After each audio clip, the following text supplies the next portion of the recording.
Hey guys, welcome to another episode of Sports in the Digital Age.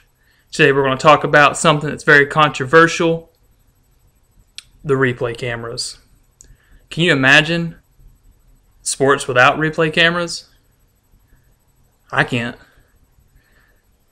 I mean, take this past weekend when South Carolina and Tennessee played, and Marcus Lattimore's kneecap came dislocated and his leg just flopped around.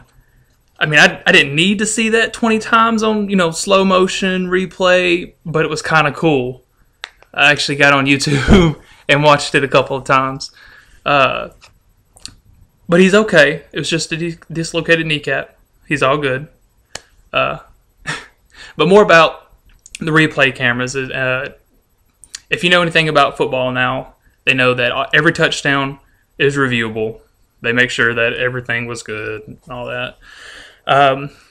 But the replay cameras have been around actually for probably about 30 years now. And let's see. In 1978, the NFL decided to try a study with the instant replay cameras during some preseason games to see how well it worked, and everything seemed to be fine.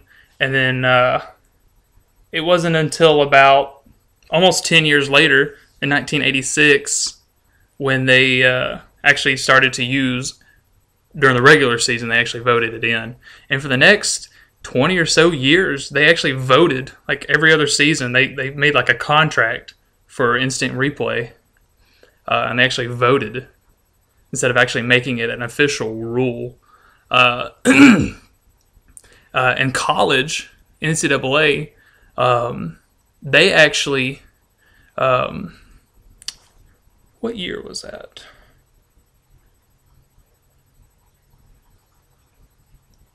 2006 is when the NCAA actually made instant replay part of the rules and everything. Anytime before that, the schools would decide and say, all right, we'll use instant replay. Or, no, we won't use instant replay for this game. And it was the home team that got to decide that, which I don't really think that's fair. Because, I mean, you ever watched a high school game, you got catches. Oh, that was obviously a fumble, or obviously that was incomplete, but you can't go back and review it because it's high school, which is bull, in my opinion. Come on, education. Let's dish out some of them dollars for instant replay for high school. Why not? I mean, we could sell all those books in the library. Come on, they don't need those anyways. Everything's online. You don't need books. But just try and imagine NFL without instant replay. Let's say the game is, 15 minutes a quarter. So you've got what? It's 15 times 4. 60. 60. You've got 60 minutes plus halftime. And then you've got all the replay that fills those gaps. It seems like every time a play ends, you're watching the replay of the play that you just watched. I'm like, that wasn't even a good play. Why are we replaying that?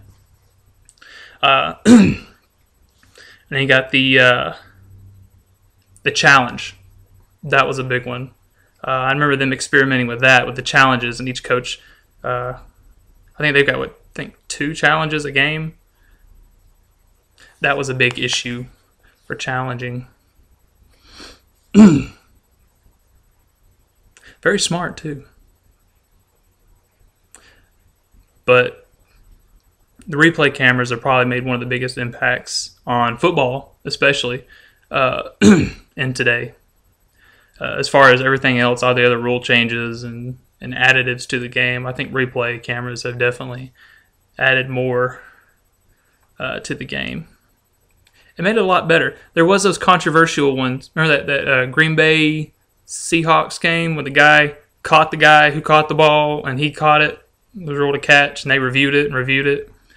Actually, the guy who was looking on the camera, he was a replacement ref, could have been overruled by the upstairs judge, the judge who sits upstairs and all he does is watch what's going on TV and what the camera is, that ref, he actually wasn't a replacement ref. And since it was clearly an interception, he could have said that wasn't a catch, that was an interception. He could have overruled the ref on the field, and he didn't. But that's my little take on the replay cameras. Probably one of the greatest things that happened in the NFL, in my opinion. So, well, see you next time.